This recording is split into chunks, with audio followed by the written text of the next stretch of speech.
নির্লজ্জা বেহায়া কথাকার মেয়ে মানুষের সাথে বেহায়াপনা করতে লজ্জা লাগে না তোর? এই ছাড়া, এই তোর যোগ্যতা কি? কয়বার ম্যাট্রিক ফেল করছস?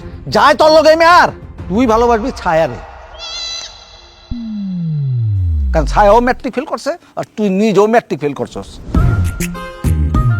তোমরা দেখলা যে এতটা বছর ছেলেটা আমার পিছে পিছে ঘুরছে, ওকে আমি সবার সামনে জুতা পিটা করলাম, জুতা মারলাম, তারপরে কিভাবে তোমরা পাল্লা ছায়ার সাথে ওর বিয়ে ঠিক করতে? আচ্ছা ওই ছেলে তোর যোগ্য না সেটা ঠিক আছে, কিন্তু ছায়ার সাথে বিয়ে হলে তো কোনো সমস্যা নাই। ভালোবাসলাম আমি তোমার বোনরে, কিন্তু ফান্দে পড়ে বিয়ে করতে হলো তোমার।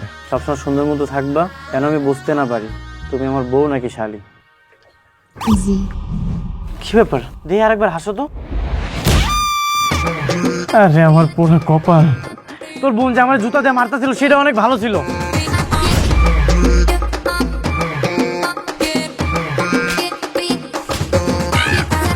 হাই, খবরদার, আমার বোনকে মারতেছিস কেন?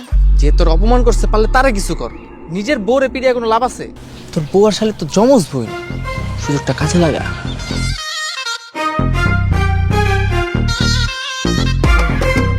এটা কইরা তো শুয়ে পড়ো, শুয়ে পড়ো।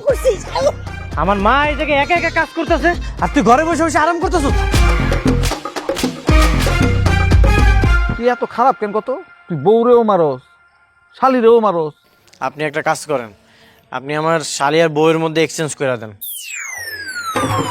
বউর দাদা আছে তো, দুজনের চেহারা তো একই, তাহলে অসুবিধা কি? সবকিছু একরকম ঠিক আছে, কিন্তু আমার শালিরে পছন্দ, আমার শালিরে লাগবে, আমি ওর লগে সংসার করতে চাই।